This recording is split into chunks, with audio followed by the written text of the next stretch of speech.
Bonjour et bienvenue dans cette vidéo dans laquelle nous allons parler de crypto-monnaie et de blockchain. Aujourd'hui, je ne suis pas celui qui va prendre principalement la parole. Nous avons plutôt l'immense honneur d'accueillir aujourd'hui un expert de l'écosystème crypto, de blockchain, de l'intelligence artificielle, le docteur Yam Timba.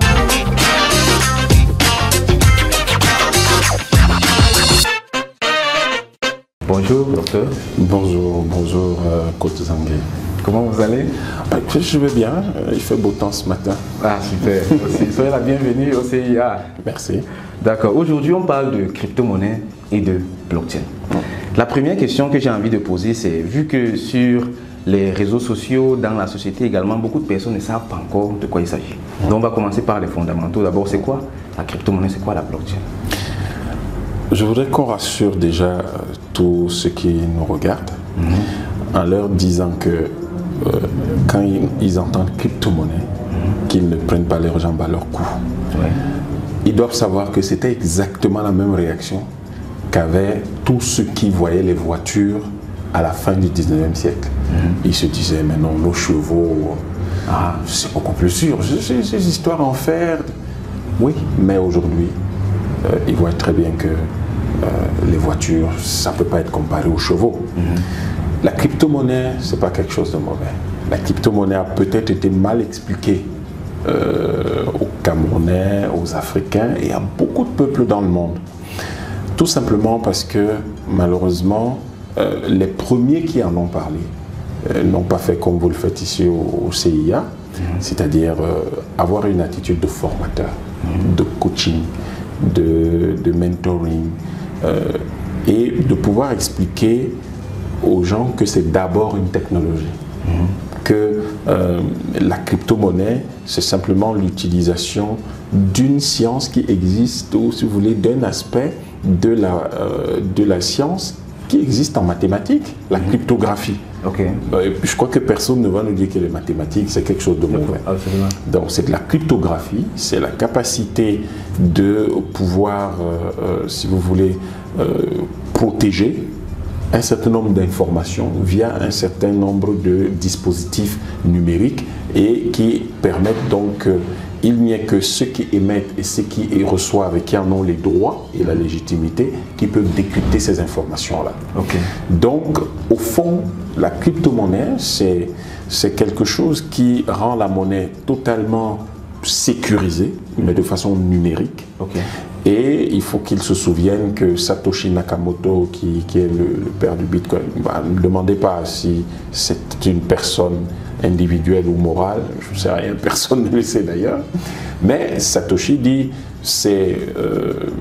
parlant du Bitcoin, qui pour lui est la monnaie, c'est de la monnaie électronique de pair à pair.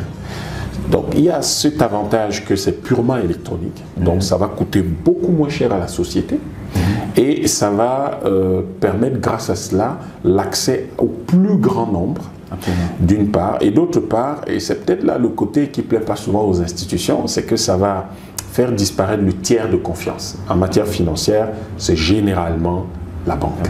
Okay. Mais là, c'est l'aspect que tout le monde connaît, ou disons l'aspect que tout le monde voit tous les jours, l'aspect financier. Mais la cryptographie, de manière générale, c'est d'abord un environnement technologique. Et cet environnement technologique, tout ce qui est financier n'en est qu'une application. En fait, on peut l'appliquer à beaucoup d'autres choses. On peut l'appliquer autant pour faire nos coiffures, ça paraît peut-être trivial pour les gens, mais on peut l'appliquer pour faire nos coiffures, que pour avoir de la lumière, que pour gérer ce studio, que pour gérer nos titres fonciers, nos actes de naissance, notre identité, ou pour aller sur la Lune, sur Mars. Donc, toutes nos activités, en réalité, ont besoin de l'environnement technologique cryptographique et ça ne se limite donc pas qu'à la monnaie. Wow. Donc ça touche absolument tout le monde. Ça touche tout ce que nous faisons parce que la technologie, la science n'a pas d'application particulière. C'est après chacun qui l'applique en fonction de ses attentes et de ses besoins, tout simplement. D'accord. Et là, je vais faire un peu quelques pas en arrière. Personnellement, comment est-ce que vous vous retrouvez dans cet écosystème crypto et blockchain avec autant de passion et d'intérêt? Alors, il faut avouer que on a un parcours tous académique, professionnel, et le mien, c'est de la philosophie, donc en fait c'est de l'intérêt pour la philosophie politique, donc c'est de l'intérêt pour l'État, la souveraineté des États, les relations entre les États, etc. Mais c'est également de l'économie avec comment est-ce qu'on construit la prospérité, comment est-ce qu'on fait pour financer le développement d'un pays et comment on fait pour contrôler et s'assurer que les transactions entre les individus et les entités morales dans la cité, dans le pays, soient fiables, traçables, vérifiables et que nous ayons une fiscalité apaisée qui ne crée pas de tension entre les contribuables et l'État, mais qui permettent de financer en même temps, in fine, l'économie. Donc c'est toutes ces questions-là qui font que je me retrouve à m'intéresser à ça parce que je cherche les solutions. Quelles sont les solutions qu'on peut avoir? Et j'ai la chance quand même entre-temps d'avoir travaillé pour l'une des plus grandes entreprises de télécommunications du Cameroun en tant que chef de projet et dans le domaine quand même qui avait la chance d'allier à la fois les systèmes satellitaires, l'internet et puis les transmissions télécom, donc le tracking automobile, la gestion de flotte. Donc et après pour une autre entreprise qui était l'une des pionnières dans tout ce qui était internet, l'interconnexion réseau, etc. Et ça vous créer, si vous voulez, une sorte de mindset qui vous fait apprécier la technologie. Donc je finis par vraiment apprécier la technologie, à me dire ah ouais, ça change quand même le monde, parce que j'ai vu Internet changer nos habitudes de travailler, nos habitudes de communiquer et même nos habitudes finalement de notre relation avec l'information. Et tout ça m'a amené à dire il y a quelque chose là qui est intéressant, et donc la blockchain au début des années 2010 mais particulièrement vers la fin des années 2010 je commence à voir, grâce à l'évolution surtout de tout ce qui tourne autour des crypto-monnaies, je commence à voir tout l'intérêt de la technologie. Donc voilà comment j'y arrive. En fait, les préoccupations essentielles sont les questions monétaires pour notre pays, le Cameroun, et pour l'Afrique, où on utilise le franc CFA en particulier, où on utilise le franc CFA en général, ainsi que tout ce qui était écosystème monétaire en Afrique, les problèmes qu'on rencontrait. Et puis à côté, il y a eu l'idée qu'il y a eu le fait que des technologies nouvelles émergeaient et semblaient avoir une très grosse influence sur les réponses qu'on pourrait apporter à ces préoccupations monétaires. Absolument. Bon, voilà comment je me retrouve en fait là-dedans, et je peux vous assurer que je suis convaincu que ces nouvelles technologies, blockchain et aujourd'hui l'intelligence artificielle, ce sont des choses qui vont être très utiles et nous ferions mieux de les adopter très rapidement. Parlant justement d'adoption, on sait qu'aujourd'hui, la crypto-monnaie est pratiquement partout dans le monde entier. C'est plus de 80% des banques mondiales qui soit ont déjà le projet de crypto-monnaie à elles-mêmes ou travaillent sur un projet similaire. Et même, on a des pays comme le Salvador, comme la Centrafrique, qui ont carrément adopté la crypto-monnaie comme monnaie nationale. Et si je ne me trompe, vous étiez au Salvador, vous étiez également à RCA pour justement aider à la mise sur pied de tout ça. Comment est-ce que vous voyez cette évolution et cette adoption-là? Bah écoutez, disons que le Salvador, j'étais beaucoup plus parti pour apprendre. Le Centrafrique, je me suis plus impliqué. Je pense que les gens n'imaginent pas l'impact aujourd'hui. Moi, je vois le Salvador, un petit pays de 20 000 km², 6 millions d'habitants, qui était gangréné par la drogue. C'était l'un des pays d'Amérique centrale qui était les moins recommandables. Aujourd'hui, vous avez 10% de taux de croissance, vous avez le tourisme qui a bondi, c'est tout simplement incroyable, avec la création de zones comme Bitcoin Beach Valley, Bitcoin Beach, qui est une plage qui s'est développée à la faveur de l'adoption de Bitcoin dans cette communauté-là.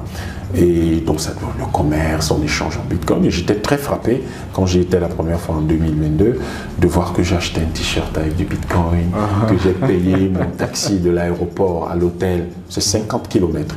Donc c'était pas un franc, c'était quand même l'équivalent de $50. Bon, j'ai payé quand même en Bitcoin,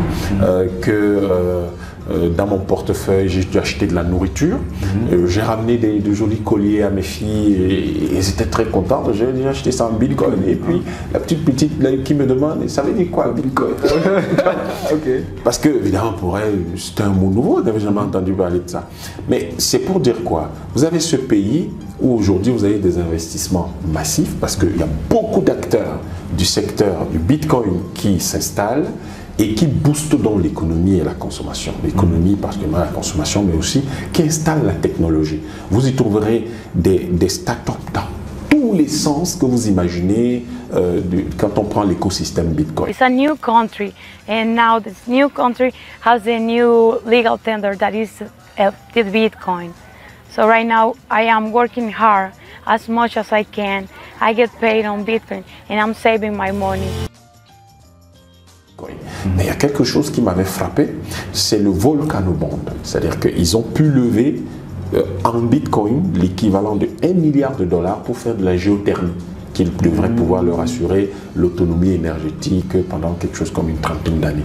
Si je comprends bien, ça veut dire que le Salvador, ça c'est au Salvador, oui. Ils ont levé des fonds grâce à la crypto-monnaie, oui, bien sûr, pour construire de l'énergie, pour fabriquer de l'énergie à partir du volcan. Oui, oui, bien sûr.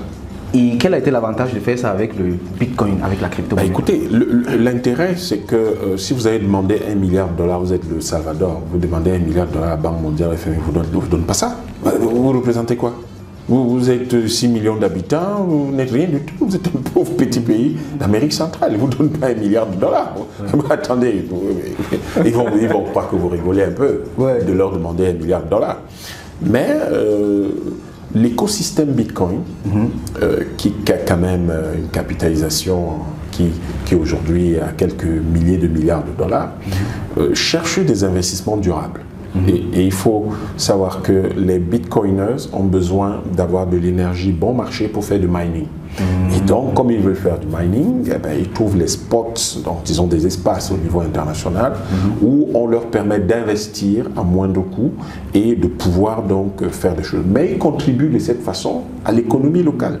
Donc, cette énergie qui va être tirée de cette activité géothermique, de cette centrale géothermique, eh bien, permettra de faire du mining à moindre coût, permettra d'installer des data centers et des espèces de nœuds pour le Bitcoin, et qui vont, c'est très gourmand en électricité, donc ça va permettre d'installer des nœuds, et ces nœuds-là, évidemment, profiteront de cet écosystème. Or, si on installe des nœuds, on installe des data centers, des trucs comme ça, c'est de la technologie qui est transférée, parce que c'est sur place et les Salvadoriens vont regarder. Ça les sort d'ailleurs du commerce de la drogue, qui était comme une malédiction pour ce pays depuis quelque temps. Ça permet également de créer de nouveaux emplois, et des emplois bien rémunérés. Et ensuite, ça permet de créer une économie numérique, pas comme les autres pays qui en veulent mais qui n'agissent pas. Ça crée une économie numérique réelle et qui va avoir un effet d'attraction tout autour. Parce que ce qu'on observe, c'est vous avez le Panama, la Colombie, le Brésil, le Venezuela, particulièrement ces pays-là qui s'intéressent la Bolivie, qui s'intéresse de très près à l'expérience salvadorienne et qui envoie tout le temps des gens observer, poser des questions et comprendre ce qui se passe. Dans le cas du Centrafrique, vous avez, et nous avons essayé de mettre Centrafrique et Salvador en relation, eh bien, vous avez quand même un environnement beaucoup plus difficile. Quand ils ont adopté le Bitcoin en 2022, eh bien, on a eu une réaction terrible de la BEAC. Bon, je suis persuadé maintenant qu'avec un Centrafricain à la tête de la BEAC, ça va se tempérer un peu. Mais nous avons eu la chance de discuter avec eux, parfois par médias interposés, mais également de façon informelle avec un certain nombre de hauts cadres de la BEAC pour leur expliquer que le Bitcoin et les crypto-monnaies ne viennent en rien empêcher le monde de tourner. Bien au contraire, le Bitcoin et les crypto-monnaies permettent tout simplement d'avancer, de faire du leapfrog. On fait un saut de grenouille qui permet d'aller plus vite. Ça nous permet de rentrer dans quelque chose. Nous, on ne sera pas toujours dans l'économie classique, malheureusement. Et il faudra quand même on accepte l'idée qu'on peut arriver à l'économie quantique, c'est-à-dire à cette économie basée sur le numérique où les choses vont très très vite et qui est certainement la voie la meilleure pour l'Afrique. Et le Centrafrique a complété son dispositif après la loi sur le Bitcoin, l'adoption du Bitcoin et de la crypto-monnaie, avec une loi l'année dernière sur la tokenisation. Donc c'est quelque chose qui avance et aujourd'hui ça se met en place et les entreprises peuvent déjà s'installer pour faire de la tokenisation et pour aller. Oui, donc ça va vite à travers le monde. Wow. Ok, donc si j'ai très bien compris ce qui s'est passé du côté du Salvador, c'est-à-dire le pays qui n'aurait pas pu avoir ce financement à travers les moyens classiques, la Banque mondiale et tout, et qui, même s'il avait eu ce financement de la Banque mondiale, aurait payé des intérêts énormes, aurait dû faire également des choses comme les concessions où c'est telle entreprise qui va exploiter ça pendant tel nombre d'années. Ils ont pu simplement, grâce à la blockchain et au Bitcoin, lever ces fonds presque gratuitement et disposer de leur mine et de leur énergie électrique immédiatement. Absolument. Là, bon, il y a la partie de l'économie réelle, il faut construire. Mais ils sont en train de le faire et c'est allé très vite. Ça coûte beaucoup moins cher. Et il y a autre chose même d'ailleurs, merci de me permettre de revenir sur une petite chose extrêmement intéressante. Au Salvador, vous avez à peu près 30-40% du PIB qui dépend des transferts des Salvadoriens installés à l'extérieur des États-Unis, à l'extérieur du Salvador, particulièrement aux États-Unis. Et ça coûte extrêmement cher. Les moyens classiques via l'économie basée sur le fiat, c'est entre 7 et 22% en fonction de l'opérateur. C'est extrêmement cher. Très cher. Aujourd'hui, ils font des transferts en Bitcoin qui coûte presque rien du tout, c'est pratiquement gratuit parce que le Bitcoin c'est basé beaucoup plus sur le volume que sur la transaction. Donc ça veut dire que le Salvador reçoit en valeur absolue beaucoup plus de ressources qu'il n'en recevait avant. Donc il y a plus d'argent aujourd'hui au Salvador simplement par ces transferts grâce au Bitcoin. Donc c'est des choses quand même qui attirent votre attention. Et vous vous dites, ah mais quand je pense que nous ici, on nous prend, mais tu regardes ce que notre diaspora peut envoyer ici et ce qui est prélevé, mais notre diaspora nourrit grassement des opérateurs qui, malheureusement... Parlant de ça, j'avais même fait les recherches et en 2022, les frais de transaction de la diaspora africaine vers l'Afrique, c'était 2 milliards de dollars. Oui, vous imaginez. 2 milliards de dollars. Alors, donnons un ordre de grandeur. 2 milliards de dollars, ça fait 2000 mégawatts d'électricité. 2000 mégawatts, c'est le double de l'électricité disponible au Cameroun.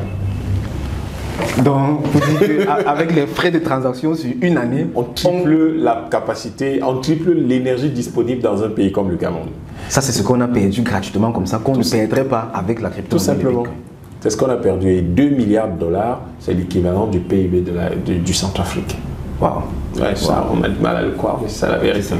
Donc, quand vous observez tout ça, vous vous dites, il y a quelque chose dans cette technologie qu'il faut aller comprendre.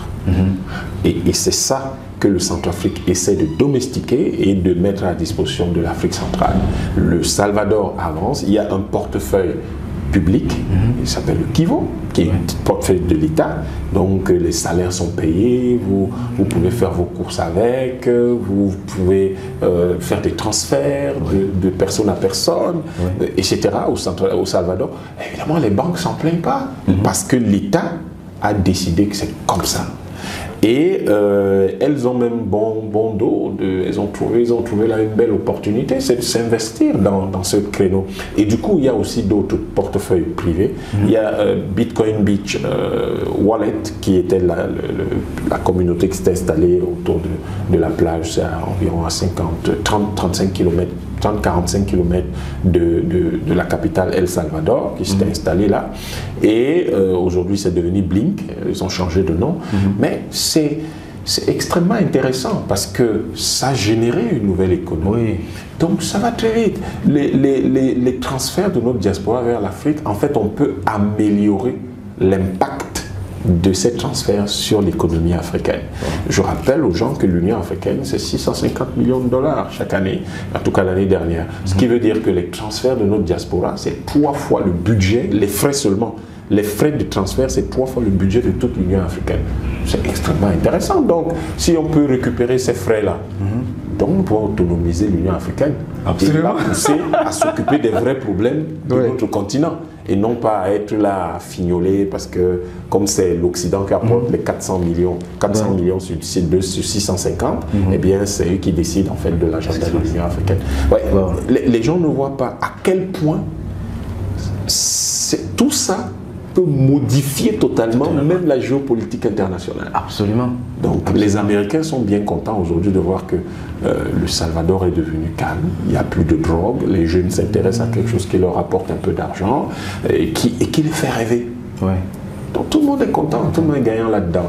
Et je n'ose pas parler de tous les autres aspects, par exemple, que le Centrafrique envisage grâce à la tokenisation et grâce à la loi sur l'adoption du Bitcoin et qui pourrait permettre d'améliorer considérablement la gouvernance en Afrique. Tout le monde critique la gouvernance en Afrique, d'améliorer l'économie de manière générale, faciliter les investissements, etc. Wow. Ça, c'est très très intéressant ça. Ok, d'accord.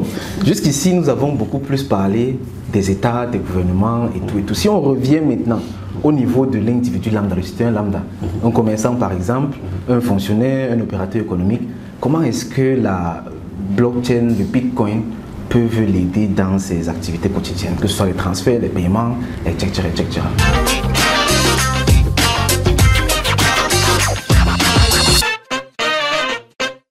La première chose, c'est que ça leur permettrait de gagner beaucoup d'argent.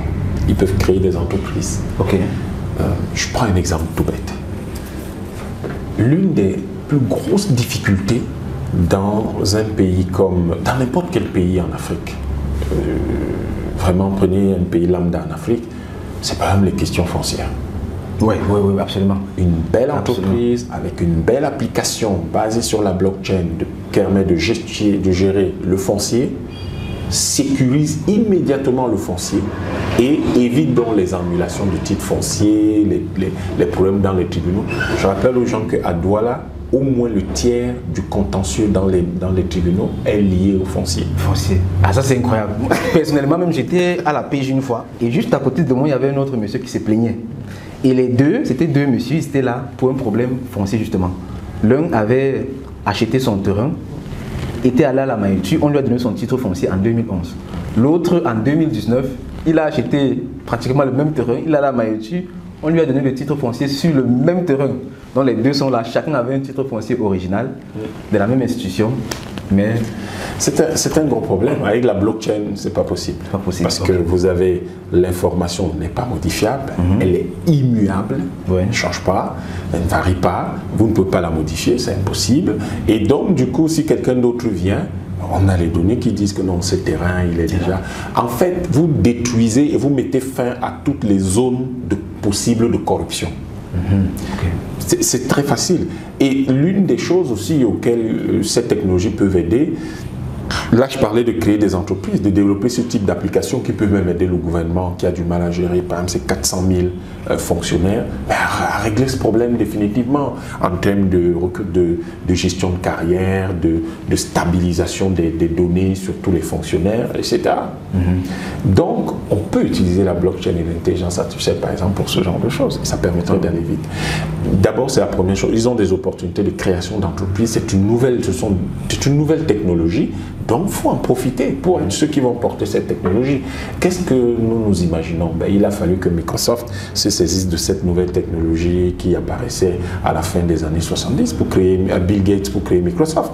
Et aujourd'hui, c'est une grosse entreprise. Probablement, en créant des entreprises dans la technologie blockchain aujourd'hui, dans 30 ans, ce seront des mastodontes aussi. La première chose. La deuxième chose, c'est que si ça existait, donc des services basés dessus, eh bien, nous aurions une vie probablement améliorée. Vous auriez une vie améliorée parce que si vous prenez, par exemple, simplement les transferts d'argent, ça coûterait beaucoup moins cher à tous les individus, à toutes les entreprises. Les transferts d'argent, les paiements de salaire, les paiements de factures, ça coûterait beaucoup moins cher grâce à la blockchain. Et du coup, ça améliorerait la trésorerie des entreprises. Mais en même temps, la trésorerie des particuliers qui ne déboucheraient pas beaucoup trop lors des transferts ou lors des paiements. Vous auriez également le fait que pour ce qui est des individus et pour ce qui est des entreprises, vous avez des interactions moins conflictuelles. Peut-être même que la blockchain pourrait amener à des aménagements de prix parce parce que le coût financier serait largement réduit. Absolument. Et si le coût financier est largement réduit, parce que les entreprises vont plus payer les agios, bref, tous les frais de tenue des comptes, etc., eh bien, tout ça peut se transformer donc en réduction des prix. Absolument. Et ça peut vouloir dire, par exemple, que pour l'État qui devrait payer un peu moins en termes pour, par exemple, des choses comme le carburant, peut-être que le prix du carburant pourrait baisser. Donc, plus on analyse, plus on se rend compte que ça touche absolument à tout. C'est l'impact de la technologie. Et cette technologie, nous devons pouvoir en parler. Il faut qu'on en parle, parce que si on n'en parle pas, on ne verra pas tout ça. On ne comprendra pas tout ça. On se dira, mais c'est quelle histoire ça? Je prends un dernier exemple. Vous avez parlé de l'individu, moi là je parlais de l'étudiant. Ouais. L'un des plus gros problèmes dans nos pays, c'est le problème de gestion des notes dans les universités.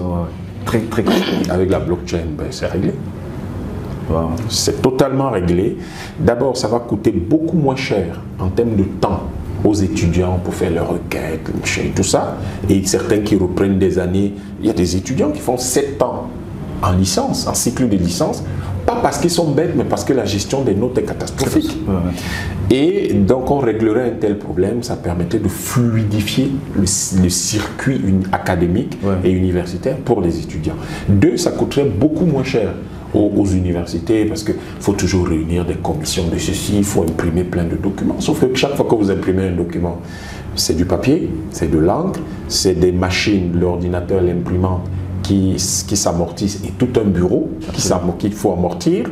C'est du temps de travail dont il y a un employé que vous devez payer, c'est de l'électricité, c'est de la climatisation, c'est le bâtiment lui-même qui s'amortit. Les gens n'imaginent pas le coût de production d'un simple relevé de notes, mais c'est ça le coût. C'est ça le coût en fait. C'est ça les éléments de coût, entre autres, parce qu'il y en a beaucoup d'autres capacités. Sauf qu'avec la blockchain, ces coûts-là disparaissent. Donc, l'université aura beaucoup plus de trésorerie, les employés de l'université auront beaucoup plus de temps pour s'occuper d'autres choses et donc de régler beaucoup plus de problèmes, et les étudiants auront beaucoup plus de temps pour étudier. Donc, le système éducatif universitaire va s'améliorer de façon quasiment mécanique grâce à l'utilisation de ces technologies-là. Donc, l'impact est énorme sur tellement de choses à la fois, et il faudrait... je crois que vous comprenez peut-être beaucoup mieux ma passion et tout mon enthousiasme pour ce nouvel écosystème, mais c'est ça. Et il faut aussi qu'il y ait des gens qui partagent, qui essaient de partager un tel enthousiasme, parce qu'on y a vu quelque chose. Ce que j'y ai vu, ce que j'ai vu je vois le Centrafrique faire, ce que j'ai vu au Salvador, c'est des choses extraordinaires. Wow. D'accord, super. Avec tous ces avantages qu'on vient de citer et tout là, pourquoi est-ce que on a l'impression qu'il y a soit une certaine réticence, soit une certaine difficulté de pénétration de la crypto-monnaie, de la blockchain dans nos économies normales, dans les sociétés? La grande difficulté vient de nos habitudes et vient de la gestion du changement. Il faut reconnaître que le changement n'est pas une chose facile. Si vous prenez nos comptables actuels, mais la blockchain bouleverse totalement leur métier. Si vous y ajoutez l'intelligence artificielle, vous allez réduire 90% des postes dans la fonction comptable. Ah bon? La plupart de ces travaux, de ces tâches sont répétitives, en fait, n'ont pas d'intérêt. Il faut faire du reporting, il faut reproduire des choses. L'intelligence artificielle fait ça tout mieux et très vite. Okay. Vous avez des tâches stratégiques d'analyse qui peuvent être laissées quand même à des gens, des experts comptables, des comptables chevronnés, etc.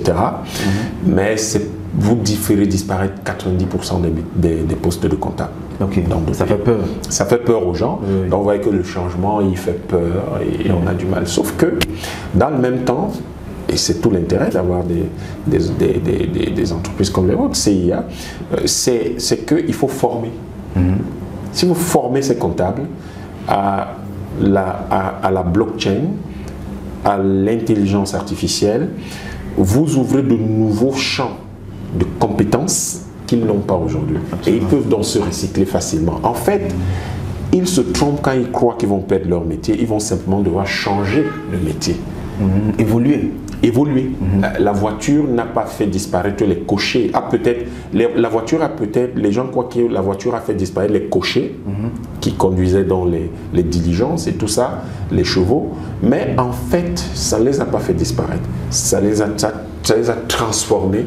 Et le cocher moderne, c'est qui?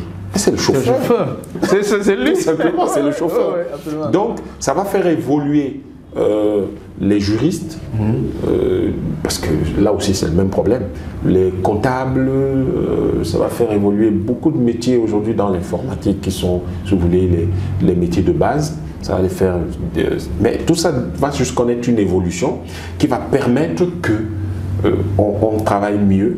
On travaille peut-être plus vite, mais surtout on travaille mieux. Et en intégrant cette technologie, on réduit les coûts, on améliore la productivité, ce qui se traduit en croissance pour les entreprises et en amélioration de la trésorerie. Donc vous voyez, il y a beaucoup d'avantages, énormément d'avantages, qui surtout pour l'État par exemple, dans le cas des entreprises, ça permettrait que, et ça c'est un problème sérieux en matière de commissariat aux comptes. Je me souviens en 2007, j'avais eu la chance d'être impliqué dans l'organisation d'un colloque international sur le commissaire aux comptes dans l'OHADA. Le problème fondamental là-dedans, c'est la fiabilité de l'information fournie par les entreprises et que le commissaire aux comptes doit certifier. La grande difficulté, c'est que on n'est jamais vraiment sûr. Mais si nous décidons aujourd'hui, l'État dit désolé, mais vous faites tout avec la blockchain, vous faites tout avec l'intelligence artificielle, l'information sera beaucoup plus fiable. Avec la blockchain, elle n'est même pas modifiable. Absolument. Donc, comme elle n'est pas modifiable, vous avez intérêt à ce que ce soit la bonne information. Parce que si ce n'est pas la bonne, c'est mauvais pour vous. Et c'est vous qui allez payer les pots cassés. Vous voyez que cette technologie de blockchain modifie jusqu'à la moralité des gens. Absolument. La moralité des gens. Ça vous rend beaucoup plus rigoureux, ça vous rend beaucoup plus sérieux, ça vous rend beaucoup plus honnête. Wow. Ok. Ça, c'est très très intéressant ça. Et je mentionne également que vous êtes le fondateur de Bitcoin Africa House. Dites-nous quelques mots, c'est quoi Bitcoin Africa House et puis pourquoi est-ce que vous avez mis cette initiative sur pied? Écoutez, Bitcoin Africa House, c'est une association que j'ai fondée avec un certain nombre d'amis et qui a vraiment un objectif simple: promouvoir l'écosystème technologique Bitcoin, l'écosystème technologique numérique en général, mais surtout avec on dit to stress en anglais, avec une insistance sur l'écosystème technologique Bitcoin et tout ce qui est intelligence artificielle. Donc l'économie numérique, c'est ça qui nous intéresse, les technologies du numérique, c'est ça qui nous intéresse. J'ai l'habitude de dire à tous ceux qui viennent me demander des conseils sur oui, je veux acheter des crypto-monnaies ou les vendre, je leur dis je sais ce que c'est sur le principe, mais je ne fais pas ça. Je ne sais pas faire ça. Il y a des experts, vraiment des gens qui eux s'intéressent à ça et qui sont très bons dans leur métier et il faut aller les voir, mais pas moi. Moi, je m'intéresse à la promotion de la technologie, je m'intéresse à ce qui sous-tend toute cette activité et beaucoup d'autres. Comment on fait qu'est-ce que c'est que cette technologie d'abord? Comment on fait pour les maîtriser, pour sensibiliser notre environnement sur ces technologies, pour qu'on puisse les maîtriser et en quoi peuvent-elles nous être utiles? Comment on peut les utiliser pour résoudre nos problèmes? Là, vous avez parlé du foncier, de l'identité, je peux vous parler de la gestion des élections, qui seront transparentes, libres et inclusives pour une fois, je peux vous parler de plein de choses. Et donc, c'est la technologie qui nous intéresse chez Bitcoin Africa House, comment la promouvoir, comment la rendre accessible à tous, et surtout, la diffusion des bénéfices que cela a apporté à d'autres pays.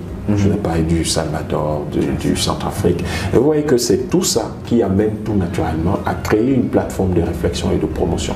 C'est ce que fait Bitcoin Africa House. Et en ce moment, nous appelons l'Afrique à réfléchir sur une question sérieuse, la monnaie. Les Africains, que ce soit ceux qui utilisent le franc CFA ou ceux qui ont leur propre monnaie ailleurs, le franc CFA, le franc comorien, qui sont en fait des bons du trésor français, mais pas des monnaies techniquement, et les autres qui ont leur propre monnaie, ils ont tous le même problème. Ils ont, si vous voulez, le manque de contrôle de leur monnaie et l'incapacité notoire à financer leurs économies. En fait, c'est une contradiction que d'avoir votre monnaie, d'être incapable de financer votre économie. Donc du coup, nous leur disons, vous avez la monnaie, ça semble vous coûter cher de manière générale à produire. Parce que la production des billets et des pièces, le grand public ne le sait peut-être pas souvent, mais ça demande des usines, ça demande d'approvisionner ces usines en matières premières, ça demande de mettre en place la logistique pour approvisionner et pour écouler ce qui sort de l'usine, ça demande d'avoir beaucoup d'employés, d'être sûr d'avoir de l'électricité, ça demande la sécurité qui est à deux niveaux. D'abord, la sécurité cryptographique pour la sécurité des billets, pour que ce ne soit pas facilement reproductible et des pièces, mais également la sécurité physique. Il faut les gros bras avec des armes, donc pour le convoi des billets là, c'est très compliqué et ça demande une logistique très importante. Il faut des avions pour transporter tout ça, il faut des camions, il faut des véhicules blindés. Vraiment, c'est lourd de gérer la monnaie fiat, les pièces et les billets là. Et plein d'autres choses sur lesquelles je ne suis pas revenu. Parce qu'après, il faut les coffres forts dans les banques, il faut vivre. C'est très compliqué. Et donc, nous leur disons, est-ce qu'on va dans cette voie? On y reste, sachant que beaucoup de pays auront beaucoup de mal d'ici même une génération à maîtriser les technologies de fabrication de ces billets. Mais comment vous voulez prétendre à l'indépendance si vous ne pourrez pas avoir maîtrisé ces technologies et ne pas contrôler votre monnaie pour qu'elle puisse servir à financer votre économie? En fait, c'est parce que l'Afrique est sous néocolonialisme. Et donc, nous pourrons explorer ces nouvelles technologies, la blockchain, l'intelligence artificielle, et je leur dis, voilà deux écosystèmes qui sont nés, qui aujourd'hui montrent toute leur pertinence. Relativement à la question monétaire, qu'est-ce qu'on fait? Est-ce que ça ne pourrait pas nous aider?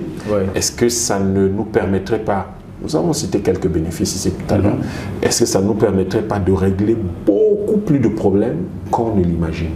Parce qu'au fond, un titre foncier, c'est quoi? C'est un actif financier. Absolument. Un titre foncier, son intérêt n'est pas de dire j'ai du terrain, c'est un actif financier. Donc, on peut se financer grâce à son titre foncier, mais s'il n'est pas sécurisé, s'il fait l'objet d'annulation tout le temps, de litiges tout le temps, on ne peut pas financer. Or, avec la blockchain, on sécurise le titre foncier et donc, il peut nous servir. C'est un actif fiable. Fiable. Donc, auprès des banques. Wow, d'accord. Très, très intéressant, super. Et parlant justement de promouvoir les technologies blockchain, intelligence artificielle, d'éduquer les États, les gouvernements et tout, vous organisez très prochainement une conférence internationale sur la blockchain et l'intelligence artificielle. Dites-nous en un peu plus par rapport à cette conférence. Depuis 2 ans, nous discutons avec différents types d'acteurs. Ça a été un peu rude, un peu heurté avec la BEAC. Et donc finalement les ministères des Finances de la CEMAC après 2022, l'adoption de la loi du Bitcoin et des crypto-monnaies en RCA. Nous avons soutenu Mordicus, nous avons participé autant que nous le pourrions. Ça a été très heurté. Mais ça nous a donné surtout l'occasion, et je remercie les responsables de la BEAC d'être sortis de leur gong, et surtout de façon officielle, formelle, mais d'avoir eu le temps, pris le temps, d'avoir eu la patience de nous écouter de façon informelle sur qu'est-ce que cette affaire que nous voulions faire. Parce que nous ne pouvons pas reporter indéfiniment l'échange sur ces nouvelles technologies, principalement en relation avec la question monétaire. Et donc nous avons décidé, dans le cadre de notre association, d'organiser cette conférence internationale le 19 et 20 avril à Douala, pour parler du thème, de la thématique que nous avons retenue, la monnaie et les écosystèmes technologiques, Bitcoin et intelligence artificielle, et en relation avec, donc, si vous voulez, surtout les questions de souveraineté africaine et de financement des économies africaines. Donc, nous avons contacté toutes les organisations continentales que vous connaissez et toutes les organisations sous-régionales. Nous avons contacté des dizaines de gouvernements et nous avons parlé à beaucoup d'entreprises, des dizaines également, et nous avons sollicité la faculté des sciences économiques et de gestion appliquée de l'Université de Douala de participer de manière particulière, parce qu'il s'agit des questions économiques, monétaires, etc. Et l'école polytechnique de l'Université Yaoundé 1 de participer de manière particulière parce qu'il s'agit de technologies qui ressortent de son département d'informatique et de télécom. Nous les avons appelés, nous sommes allés les voir, nous avons discuté avec eux, nous avons des réunions avec ces acteurs locaux pour leur dire, vous devez venir, il est important qu'on en parle. Je constate qu'il y a des banques, des entreprises de télécom et même des ministères qui nous appellent, qui nous disent oui, ça c'est vrai. Certains en ont déjà entendu parler, on dit il y a des compétences internes parce que ça ne manque pas au Cameroun. Et qui disent oui, en fait, c'est peut-être l'occasion d'avoir des éléments pour formuler notre stratégie blockchain et intelligence artificielle. D'autres nous disent ah oui, on commence à y réfléchir, mais là ça nous permet de peaufiner. Donc nous leur disons écoutez, cette conversation, elle est utile. Il n'y a aucune famille qui ne s'est réunie pas pour discuter de l'avenir de la famille. Donc venez, nous sommes la famille africaine, on va discuter, et c'est nous les experts de la palabre, on va discuter et on va voir comment cette technologie, ces écosystèmes technologiques, parce que c'est un ensemble de technologies, vont nous permettre de connaître l'évolution. On avait parlé d'évolution tout à l'heure, de connaître l'évolution qui est la plus pertinente en matière monétaire et de voir ses implications également dans les autres aspects de la vie publique et surtout, et ça c'est très important, et surtout c'est l'occasion de dire à tout le monde que la blockchain et l'intelligence artificielle, ce sont des outils qui vont améliorer la gouvernance dans nos pays et qui vont permettre à nos États d'avoir des relations moins conflictuelles avec le peuple et surtout aux gouvernants d'être particulièrement productifs. C'est pour ça que nous les invitons à cette conférence le 19 et le 20 avril à Douala. Wow. D'accord. Parmi les personnes invitées, on a entendu des gouvernements, on a entendu des organisations du secteur crypto, blockchain, intelligence artificielle au niveau régional, au niveau continental, des universités et autres. Est-ce que le téléspectateur qui nous suit ici, le citoyen lambda, est également convié à cette conférence? Tout le monde est convié. Le grand public est convié parce que de toute façon la sanction ultime c'est le grand public qui la donne. Donc nous avons simplement surtout demandé aux acteurs, aux officiels gouvernementaux, au monde de l'entreprise, au monde de la recherche de venir de façon particulière parce qu'il s'agira de prendre des décisions stratégiques pour nos peuples, pour nos pays. Et ces gens-là sont généralement mieux informés pour prendre ce type de décision, pour, disons, alimenter la formulation de ce type de décision. Le grand public doit être là parce que lui doit être informé. Je vois, vous faites ici, grâce à cette interview, vous nous aidez et nous permettez d'informer le grand public pour qu'il voie tout l'intérêt de cette technologie-là et qu'ils se disent ces technologies sont beaucoup trop importantes pour les laisser être manipulées par cette seule première catégorie d'acteurs. Donc il doit être là pour dire exactement quelle est l'orientation qui le convainc, quelle est l'orientation qui préserve ses intérêts. Parce que si nous n'avons pas cette conversation, ce qui va se passer, c'est que les autres, c'est-à-dire les pays étrangers à l'Afrique, qui sont en train de l'avoir. Tout à l'heure, on sait que 90% ou 80-90% des banques centrales sont en train de faire leur monnaie numérique de banque centrale et que ce sera sur le marché d'ici peu. Ces gens-là vont décider de l'orientation à prendre. Il n'est pas normal que eux, ils décident et que nous n'ayons rien à dire. Donc, pour qu'il y ait un vrai débat mondial, il faut que nous aussi, nous puissions avoir un point de vue arrêté qui est le fruit de nos échanges, de nos interactions. Et c'est pour ça que le grand public doit être absolument là. Il faut que le maximum de personnes viennent. C'est à l'hôtel La Falaise à Bounanjo, 19-20 avril. C'est ouvert à tout le monde. C'est gratuit, l'entrée est gratuite, c'est pas payant. Parce que quand nous devons discuter des questions qui sont des questions de construction historique de notre pays et de notre continent, on ne va pas faire payer ceux qui, au bout du compte, sont les gens grâce à qui nous avons pu faire le travail préalable que nous avons fait, c'est-à-dire le grand public. C'est lui qui paye pour tout, c'est lui qui sanctionne tout, et donc il est fortement invité à venir assister à cette conférence. Wow. Tu l'as bien suivi, tu es vivement convié le 19 et 20 avril 2024 du côté de l'hôtel La Falaise à Douala, Bonanjo.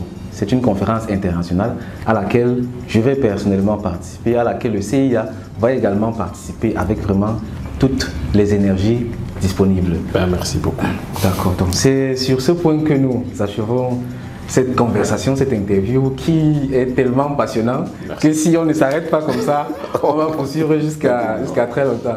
D'accord, donc merci encore, Dr Yam. Merci. Un mot de fin? Ce que je pourrais dire à la fin, c'est n'ayons pas peur de la technologie, n'ayons pas peur du changement. Si nous sommes en vie aujourd'hui, c'est parce que nos parents ont accepté le changement. Donc, certains parmi nous sont même déjà parents, donc nous avons accepté le changement. Le changement est la source de l'évolution. Sans changement, il n'y a pas d'évolution, il n'y a pas d'avancée. Donc, nous devons par contre savoir discuter des changements auxquels nous sommes confrontés pour trouver la perspective et la voie qui nous conviennent le mieux et qui défendent le mieux nos intérêts. Donc je vous invite vivement à venir participer à cette conférence les 19 et 20 avril 2024 à l'hôtel La Falaise à Bonanjo sur les écosystèmes technologiques du Bitcoin et de l'intelligence artificielle en relation avec le futur de l'Afrique. C'est votre conférence. Les gens qui viendront comme Coach Zangué viendront partager avec vous les connaissances qu'ils ont sur la technologie et sur le marché, mais au fond, la décision qui concernera ce qu'on va en faire, c'est vous qui la prendrez. Et vous la prendrez au moment où il faudra soit élire vos représentants ou vos dirigeants, soit en adoptant cette technologie et en commençant à utiliser les produits qui en sont issus. Donc vraiment, c'est votre conférence, nous vous attendons, mais le mot-clé, c'est que ce sont des technologies nouvelles. Souvenez-vous, avant la voiture, il y avait le cheval et il a fallu adopter la voiture pour que notre monde se développe bien aujourd'hui. Donc sans l'adoption de cette technologie, nous resterons à l'ère du cheval et je crois que ce n'est pas du tout une chose agréable. Wow. Sur ce, merci, Dr Yam. Merci beaucoup. Merci vraiment de nous avoir abreuvé de toutes ces connaissances vraiment merveilleuses. Je suis passionné et je compte également vivement sur toi pour être présent à cette conférence. Sur ce, je te dis à toi également merci de nous avoir écoutés. On se retrouve dans une prochaine vidéo. Au revoir camarades. Bye bye.